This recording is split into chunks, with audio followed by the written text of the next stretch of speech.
دا عظیمه کامیابی کمی ودا دنیا کې د آرام او د سکون زندگی تیرول، په آخرت کې د الله او د الله د رسول رضا حاصل اول، دا د ټول نه عظیمه کامیابی ده.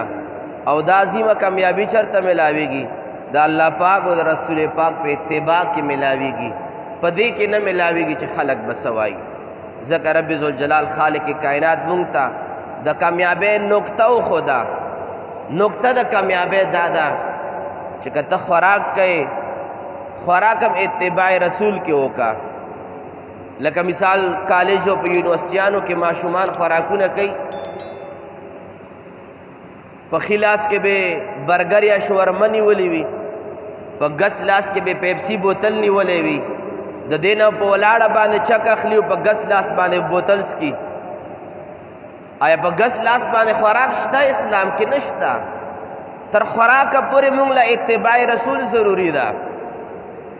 ولاړه باندې خوراک د شریعت هم خلاف دی، د مروت هم خلاف دی. غرض مدا تر دې پورې حضور نبی کریم صلی الله علیه وسلم فرمان علی شان دی.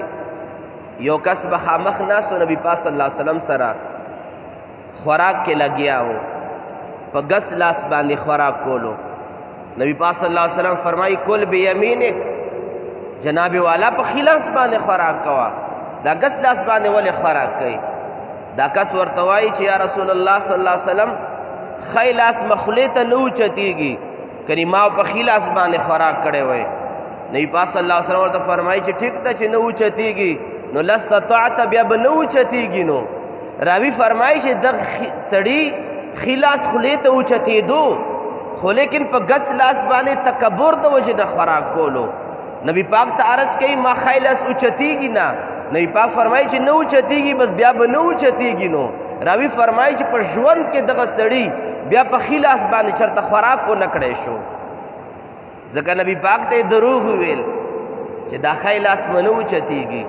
نبی پاک فرمایي چې نه اوچتېږي بیا به نه اوچتېږي. راوي فرمایي چې په ټول عمر باندې دغه انسان بیا په ښي لاس باندې چرته خوراک ونه کړی شو.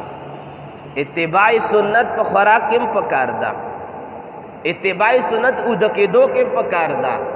تر دې پورې چې بعضې کسانو په کافرانو په بعضې مسایلو اسلامیو باندې ګوته اوچته کړه. دا څنګه اسلام دی؟ دا مسلې م اسلام کې بیانېږي، دا هم بیانېږي.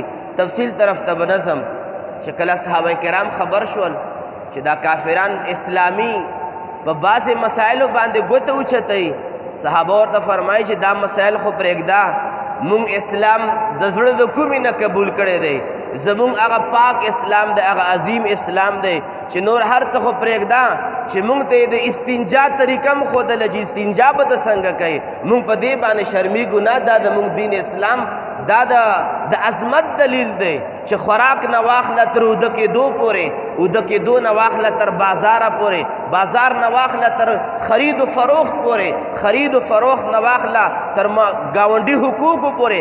د هر څه مونږ ته اسلام بیان کړي دي. په دې کې د شرم خبره نشته، دا د عظمت اسلام دلیل دی چې هر څه خو پرېږده، چې مونږ ته اسلام د استنجا طریقه هم ښودلې ده.